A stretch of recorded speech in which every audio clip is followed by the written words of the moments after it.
Dear students, good morning. मैं Mohsin Khan, YouTube पर मेरे चैनल का नाम है minute by chemistry by Mohsin Khan. आज हम जानेंगे कि नींबू का जूस जो खट्टा होता है तो खट्टापन क्यों आता है उसके अंदर, और ऐसे ही टमाटर के अंदर ये जो अम्ल होते हैं, क्षार होते हैं, लवण होते हैं, क्या होते हैं और इनकी प्रकृति कैसी होती है, और इनके बारे में आज विस्तार चर्चा करेंगे। और आज की चर्चा हमारी बहुत ही मज़ेदार होने वाली है और ये आपका चैप्टर नंबर 2 है। तो देर किस बात की, आइए शुरू करते हैं। अम्ल, क्षारक एवं लवण। अम्ल क्या होते हैं? अम्ल वो होते हैं जो स्वाद में खट्टे होते हैं। जैसे आपने देखा है नींबू का जूस, या टमाटर भी आप देखते हैं तो टमाटर में अलग अम्ल होता है, नींबू में अलग होता है। नींबू में जो अम्ल पाया जाता है उसका नाम है साइट्रिक अम्ल, और टमाटर में जो अम्ल पाया जाता है उसका नाम ऑक्जेलिक अम्ल है। इनके ऊपर हम आगे डिटेल में चर्चा करेंगे। तो अम्ल की परिभाषा क्या है इसको भी हम जानेंगे। जैसे अम्ल जलीय विलयन में घुलकर H+ आयन देते हैं, यानी कि हाइड्रोजन आयन प्रदान करते हैं, जिसको हम प्रोटॉन भी कहते हैं। और क्षारक हाइड्रोक्साइड आयन देते हैं, OH- आयन देते हैं जलीय विलयन में। तो दोनों में अंतर है। अम्ल वो होते हैं जिनका pH मान 7 से कम होता है, क्षारक वो होते हैं जिनका pH मान 7 से अधिक होता है, और ऐसे पदार्थों को हम उदासीन कहते हैं, न्यूट्रल कहते हैं, जिनका pH मान 7 होता है। जैसा सार्वत्रिक विलायक, जिसको आप जल कहते हैं। जल क्या है? उदासीन है, यानी उसका pH मान 7 होता है। और इस चैप्टर में हम बहुत मज़ेदार रहस्यों को जानेंगे। जैसे हमारा शरीर है, हमारे शरीर में होने वाली जीव रासायनिक क्रियाएँ। जैसे हमारे शरीर में जो काम हो रहा है, pH 7 से लेके 7.8, यानी pH मान 7.0 से 7.8 के बीच में हमारे शरीर की विभिन्न शारीरिक क्रियाएँ हो रही हैं, विभिन्न उपापचयी क्रियाएँ हो रही हैं। तो pH को जानना हमारे लिए बहुत ज़रूरी है। फिर हम उस वैज्ञानिक के बारे में भी जानेंगे जिसने हमें pH स्केल दिया। वो कहाँ के रहने वाले थे, कब दिया उन्होंने, और क्या क्या बातें उन्होंने हमें बताई। तो इन सब चीज़ों के ऊपर हम चर्चा करेंगे। इस चैप्टर में सबसे पहले बात आती है कि सूचक किसे कहते हैं और सूचक कितने प्रकार के होते हैं। सूचक 2 प्रकार के होते हैं, प्राकृतिक और अप्राकृतिक। अप्राकृतिक को आप मानव निर्मित भी कह सकते हैं। प्राकृतिक सूचक जैसे आपका लिटमस हो गया, हल्दी हो गई आपकी, प्याज हो गया, और लौंग का तेल हो गया, जिसको हम गंध सूचक भी कह सकते हैं। और ऐसे ही प्राकृतिक सोर्स, जैसे लिटमस की बात हम कर रहे थे भी। लिटमस जो होता है थैलोफाइटा डिवीज़न, पेड़ पौधों का थैलोफाइटा एक डिवीज़न होता है। थैलोफाइटा उसे कहते हैं ऐसे पौधे जिनके शरीर में ना तो जड़ होती है, ना तना होता है, ना पत्ती होती है। उन्हें हम उनकी बॉडी को थैलस कहते हैं। तो वहाँ से थैलोफाइटा, यानी कि ऐसे प्लांट्स जिनके शरीर में रूट्स, स्टेम एंड लीव्स नहीं होती है। तो उसमें लाइकेंस भी आ जाते हैं, और भी शैवाल भी होते हैं। तो लाइकेंस आपने देखा है, छोटे छोटे से पौधे रॉक्स के ऊपर, चट्टानों के ऊपर भी उग जाते हैं। तो लाइकेंस जो पौधे हैं, लाइकेंस से ही आपका लिटमस बना है। तो लिटमस क्या है? एक प्राकृतिक सूचक है। प्राकृतिक सूचक यानी कि जब आप इसको अम्लीय या क्षारीयता चेक करने के लिए वहाँ इस्तेमाल कर सकते हैं। कैसे? जब आप देखेंगे अम्लीय माध्यम में लिटमस का कलर, अगर नीला लिटमस है तो वो लाल हो जाता है, अगर लाल लिटमस है तो वो क्षारीय माध्यम में नीला हो जाता है। चलिए अब हम बात कर, ऐसे ही हल्दी भी आपका एक प्राकृतिक सूचक का काम करती है। और लिटमस को बनाने के लिए हम कुछ कलर्ड पौधे होते हैं, जैसे फूल होते हैं रंगीन, उनकी पंखुड़ियाँ रंगीन होती हैं। जैसे आपका हाइड्रेंजिया हो गया, पेटूनिया हो गया, तो उसको भी हम, उनकी पंखुड़ियों को भी इस्तेमाल कर सकते हैं। तो अप्राकृतिक सूचक भी होते हैं प्राकृतिक के अलावा। जो अप्राकृतिक होते हैं उनमें अभी आप पढ़ेंगे, जैसे फिनोक्सिलिन हो गया और मिथाइल ऑरेंज हो गया। वो भी क्या बताएंगे आपको? अम्लीय माध्यम में अलग तरह का गुण प्रदर्शित करेंगे और क्षारीय माध्यम में अलग तरह करेंगे। तो आप वहाँ पे कलर में जो चेंज आएगा उससे नोटिस कर सकते हैं। जैसे अम्लीय तो फिनोक्सिलिन और मिथाइल ऑरेंज की भी बात हमने की। इसके अलावा और भी काफ़ी इंडिकेटर मौजूद हैं, जिनको हम आर्टिफिशियल इंडिकेटर कहते हैं या मानव निर्मित इंडिकेटर कहते हैं। तो चलिए अब हम शुरू करते हैं आगे। जैसे अम्ल के बारे में पढ़ते हैं। अब हम अम्ल क्या है और अम्ल के क्या गुण होते हैं डिटेल में जानते हैं। तो हमारे इस चैप्टर का नाम है, आज हम इसका पार्ट 1 पढ़ रहे हैं।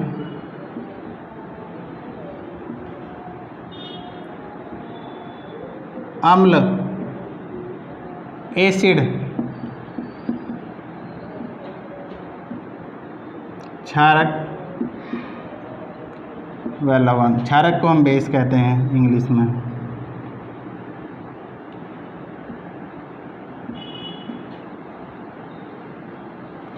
और लवण, लवण जैसे कि सॉल्ट्स, जैसे आपका नमक हो गया। आज हमारी चर्चा के मुख्य बिंदु यही रहेंगे, अम्ल, क्षारक एवं लवण। तो हम एक एक करके समझते हैं। पहले अम्ल को देख लेते हैं। अम्ल क्या है? अम्ल को आप कैसे पहचानेंगे? अम्ल आप स्वाद से भी पता कर सकते हैं। जैसे नींबू का जूस आप पीते हैं, शिकंजी पीते हैं गर्मियों के दिनों में, तो उसमें खट्टापन होता है। यानी कि अम्ल क्या होते हैं? स्वाद में खट्टे होते हैं। नंबर 1 अम्ल स्वाद में क्या होते हैं? खट्टे होते हैं। और अम्ल वो हैं जो जलीय विलयन में घुलकर H+ आयन देते हैं, यानी हाइड्रोजन आयन प्रदान करते हैं। H+ आयन को हम प्रोटॉन भी कहते हैं। और फिर हम जानेंगे इसमें अम्ल नीले लिटमस को लाल कर देते हैं। तो ये मुख्य गुण थे किसके? अम्ल के। जब ये अम्ल क्या करते हैं? जल में घुलते हैं। देखिए आप, हम इस अभिक्रिया से समझते हैं, क्लियर हो जाएगा हमें। ये परबल अम्ल है HCl। परबल अम्ल की अभी बात करेंगे। परबल अम्ल उसे कहते हैं जो जलीय विलयन में घुलकर अपना प्रोटॉन आसानी से त्याग देते हैं। जैसे यहाँ HCl, HCl क्या करेगा? जब आप इसको जलीय विलयन में घोलेंगे तो ये अपना प्रोटॉन आसानी से रिलीज कर देता है, त्याग देता है। जितना आसानी से कोई अम्ल अपना प्रोटॉन यानी कि हाइड्रोजन आयन त्याग देता है, उतना ही परबल अम्ल कहलाता है। तो यहाँ पर आपका बन जाएगा हाइड्रोनियम आयन। H3O+ को हम हाइड्रोनियम आयन कहते हैं, और प्लस आपका बन जाएगा क्लोराइड आयन। ये विक्रिया हो रही है। तो ये है आपका हाइड्रोनियम आयन। बहुत इम्पोर्टेंट है ये आपके जीवन के लिए। हमारे जीवन में इनकी क्या भूमिका है, अम्ल की, क्षारक की, लवण की। तो हम कोशिश कर रहे हैं अपने दैनिक जीवन से जोड़ने की चीज़ों को। हाइड्रोनियम आयन,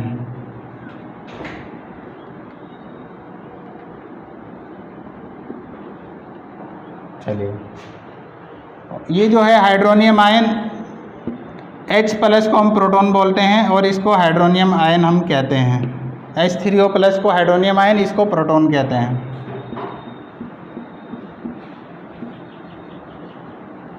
या हाइड्रोजन आयन।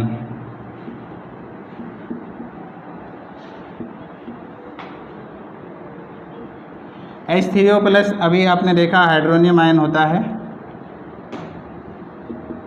तो अब बात आती है कि H3O+ हो या H+ हो, तो जो अम्लीयता का जो गुण है तो वो कैसे प्रदर्शित होता है? यानी कि क्या होता है, जब आप किसी अम्ल को जलीय विलयन में घोलते हैं तो वहाँ पर प्रोटॉन रिलीज होता है, H+ हाइड्रोजन आयन निकलता है। उससे क्या होता है? वहाँ पे अम्लीयता बढ़ जाती है। तो अम्लीयता बढ़ने से यानी कि pH मान कम हो जाता है। pH मान 7 से कम हो जाएगा तो वो क्या होगा? आपका लिटमस जो था, नीला लिटमस, वो लाल हो जाएगा जब आप उसको अम्लीय माध्यम प्रदान करेंगे। तो ये था हमारा अम्ल के बारे में। स्वाद में खट्टे और जलीय विलयन में घुलकर हाइड्रोजन आयन देते हैं, और अम्ल का pH मान 7 से कम होता है। अब हम क्षारक की बात करते हैं।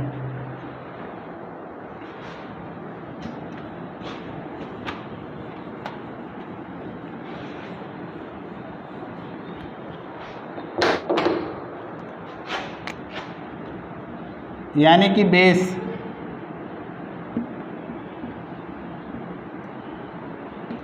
क्षारक वो ऐसे रासायनिक पदार्थ होते हैं जो जलीय विलयन में घुलकर OH माइनस आयन यानी कि हाइड्रोक्साइड आयन देते हैं, उन्हें हम क्षारक कहते हैं। और क्षारक क्या होते हैं? स्वाद में कड़वे होते हैं। तो क्षारक के गुण हैं, और क्षारक का pH मान 7 से अधिक होता है। ऐसे पदार्थ जो जलीय विलयन में घुलकर, जैसे आपका कैसे आप पहचानेंगे? जनरली इनके पीछे OH लगा रहता है, लेकिन ऐसा ज़रूरी नहीं है। ऐसे भी यौगिक मौजूद हैं जिनके पीछे OH नहीं होता है और वो फिर भी क्या है? क्षार के रूप में काम करते हैं। जैसे आपका Na2O, sodium oxide, K2O, potassium oxide, ये क्या है? धातु के ऑक्साइड हैं दोनों ही, धातु के ऑक्साइड। यहाँ से बात पता चलती है, धातु के ऑक्साइड क्या होते हैं? क्षारीय प्रकृति के होते हैं, यानी उनका pH मान 7 से अधिक होता है। तो ये धातु के ऑक्साइड। लेकिन अधातु के ऑक्साइड अम्लीय होते हैं। धातु के ऑक्साइड क्या होते हैं? क्षारीय प्रकृति के होते हैं। इस प्रयोग को समझने के लिए हम अपनी लैब में रसायन शास्त्र केमिस्ट्री प्रयोगशाला में आप मैग्नीशियम रिबन को जलाकर देखिए, यानी मैग्नीशियम के फीते को। आप पाएंगे वहाँ पर कि जो उसकी राख बन जाती है, जब वहाँ पर pH मान चेक करके आप देखेंगे तो pH मान 7 से अधिक मिलेगा आपको। तो उससे आप अवलोकन कर सकते हैं कि धातु के जो ऑक्साइड होते हैं वो क्षारीय प्रकृति के होते हैं। और जैसे आपका CO2 हो गया, SO2 हो गया आपका, ये क्या है? अधातु के ऑक्साइड हैं। ये किस प्रकृति के होते हैं? अधातु के ऑक्साइड अम्लीय प्रकृति के होते हैं, अम्लीय प्रकृति के।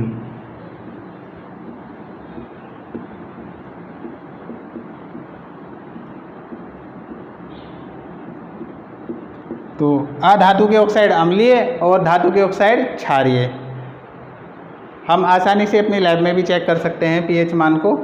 डिजिटल pH मीटर भी होता है कुछ लैब में, और नहीं तो लिटमस टेस्ट की सहायता से भी हम चेक कर सकते हैं। तो क्षारक की बात हुई। अब हम बात करेंगे कि क्षारक जब जलीय विलयन में घुलते हैं तो OH माइनस आयन देते हैं। कैसे?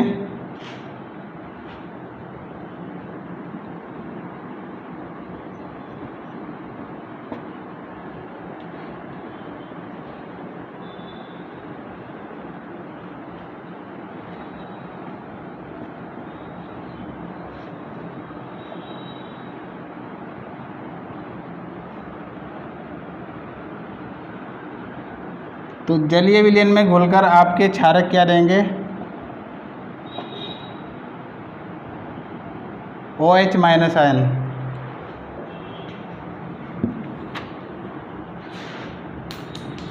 सोडियम हाइड्रोक्साइड, कास्टिक सोडा,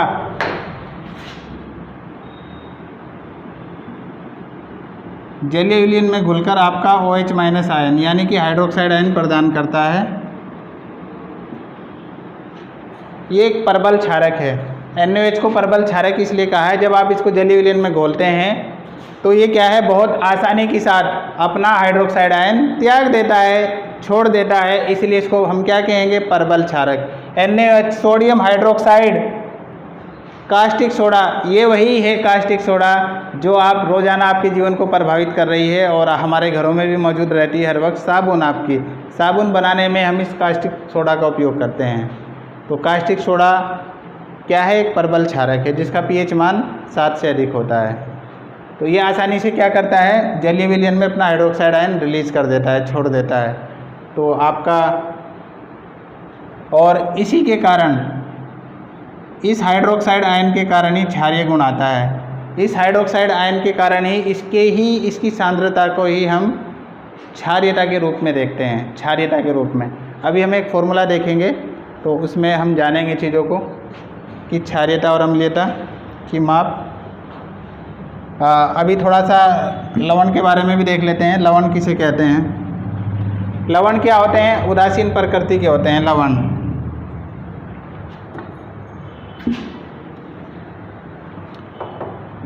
जो लवण होते हैं आपके,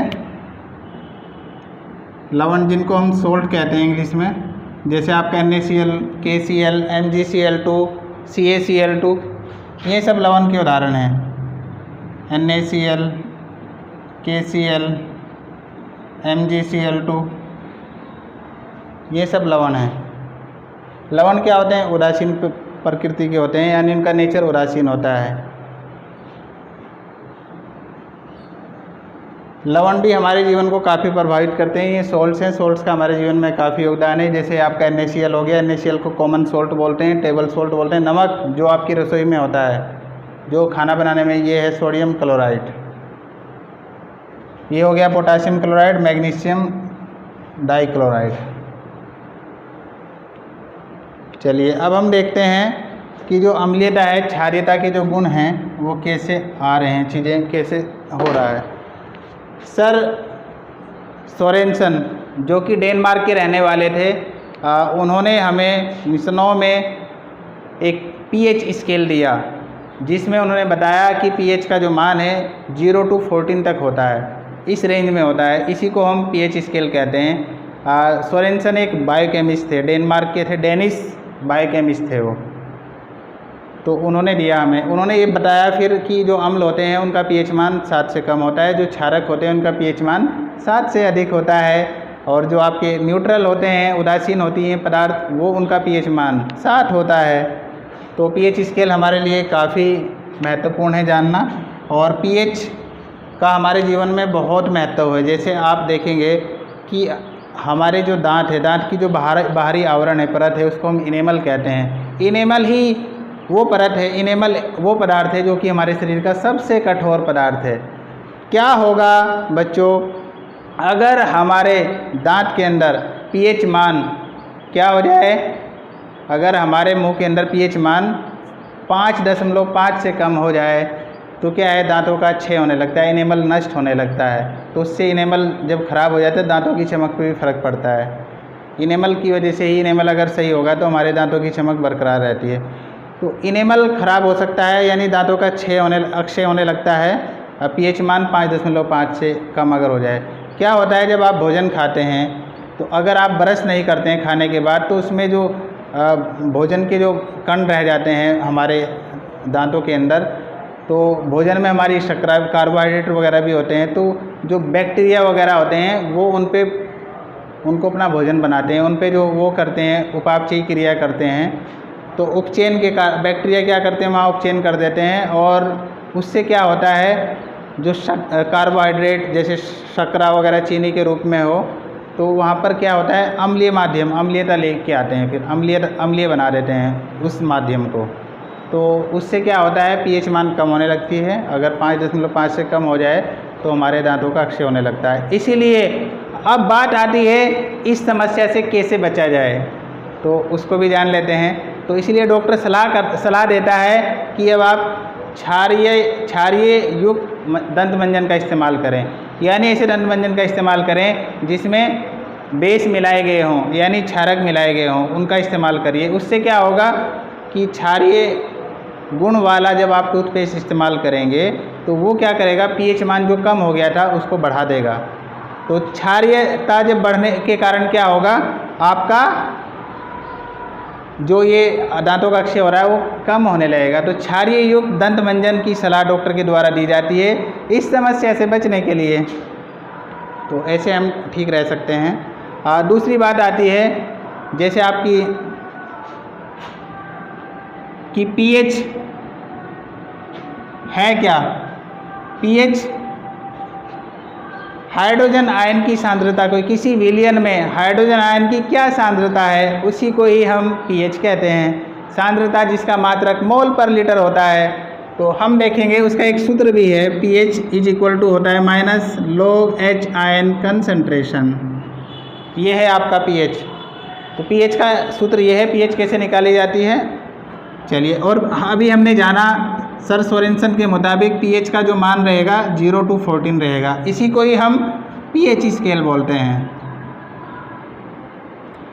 अभी हम कुछ और मज़ेदार चीज़ों के ऊपर बात करें कि pH हमारे दैनिक जीवन को कैसे प्रभावित करती है। तो ये हो गया आपका pH, यानी जल में क्या होता है,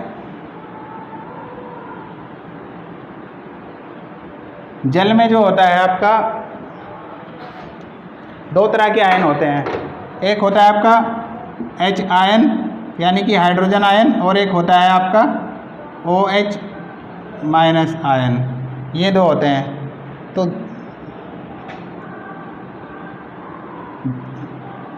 जल में दोनों होते हैं और जल का pH मान आपका 7 होता है, यानी कि जल क्या होता है, उदासीन होता है, न्यूट्रल। और हमारे शरीर की ज़्यादातर क्रियाएं 7 से 7.8 pH माध्यम हमारी कोशिकाओं में मौजूद है। वहाँ जैसा आप जानते भी हमारे शरीर में 75 लगभग 75% पानी है। तो पानी एक बहुत अच्छा माध्यम प्रदान कर रहा है हमारे शरीर की विभिन्न क्रियाओं को होने के लिए। तो ये है हमारा pH। तो अब यहाँ से बात आती है कि अगर pH मान आपका 7 से कम हो जाए तो आप क्या कहेंगे, अम्ल कहेंगे। और जब pH मान आपका 7 से अधिक हो जाए तो आप उसको क्षारक कहेंगे। और अगर pH मान आपका 7 हो जाए तो आप उसको उदासीन कहेंगे, उदासीन। जैसे लवण भी उदासीन होते हैं, उदासीन यानी कि न्यूट्रल।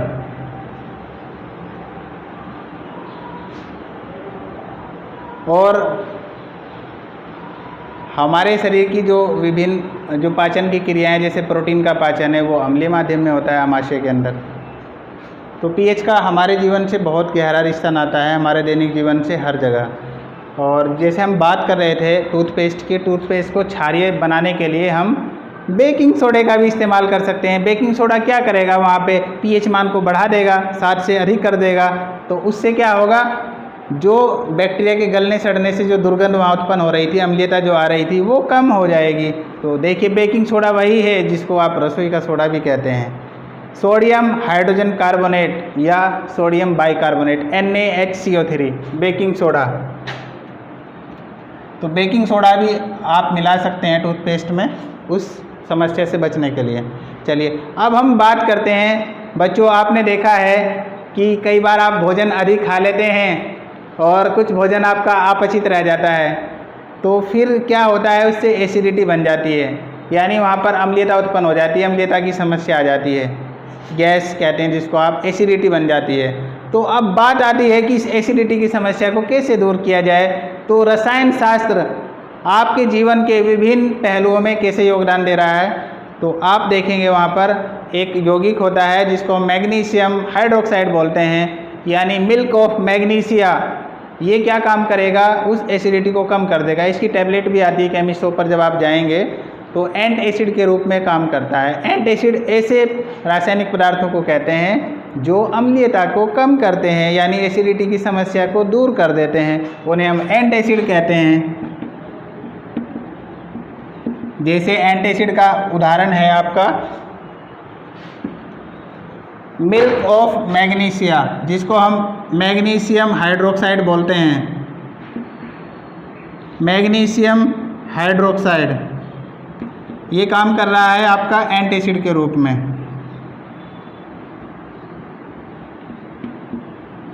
तो जो अपचित भोजन रह जाता है शरीर में, जिसकी वजह से एसिडिटी की समस्या उत्पन्न होने लगती है, उसको दूर करने के लिए हम एंट एसिड की टैबलेट का इस्तेमाल करते हैं, एंट एसिड।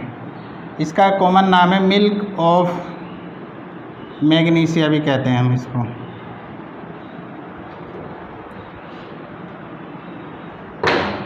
Milk of magnesia. ऐसे ही जब आप अपने बगीचे में कोई फसल या कोई फूल कुछ भी उगाते हैं आप, और वहाँ पर जो मिट्टी होती है, उस मिट्टी की pH किसी पर्टिकुलर फसल के लिए क्या होनी चाहिए, तो ये भी एक बड़ा ही एक रोमांचक विषय है जानने का। तो pH का हर फसल के लिए एक उचित pH मान का होना भी ज़रूरी है। मिट्टी की pH उचित नहीं अगर होगी जितनी उसके लिए चाहिए, तो उससे भी फसल की जो विभिन्न क्रियाएं हैं, वृद्धि की क्रिया हो या उसके शरीर की और दूसरी क्रिया हो, उस पर फ़र्क पड़ता है। तो वैज्ञानिक हमें सलाह देते हैं कि आप अपने खेत की मिट्टी को लाएं रसायन शास्त्र प्रयोगशाला में और उसकी जांच कराएं pH मान। तो pH मान को सही रखना ज़रूरी है एक अच्छी फसल के उत्पादन के लिए भी। और pH जैसे आप देखते हैं सिरके का अम्ल आप खाते हैं, सिरके का अम्ल जो होता है वो जिसको हम विनेगार भी बोलते हैं, एसिटिक अम्ल, एसिटिक एसिड जिसको हम इथेनोइक एसिड भी कहते हैं, सिरके में पाया जाता है वो, तो वो एक दुर्बल अम्ल है। अभी हम ये जान रहे थे, थोड़ा सा और बात करते हैं, गहराई में बढ़ने की कोशिश करते हैं कि प्रबल अम्ल क्या होते हैं और दुर्बल अम्ल क्या होते हैं, उनके उदाहरण भी देख लेते हैं और अच्छे से, जैसे अभी हमने लवण के उदाहरण देखे।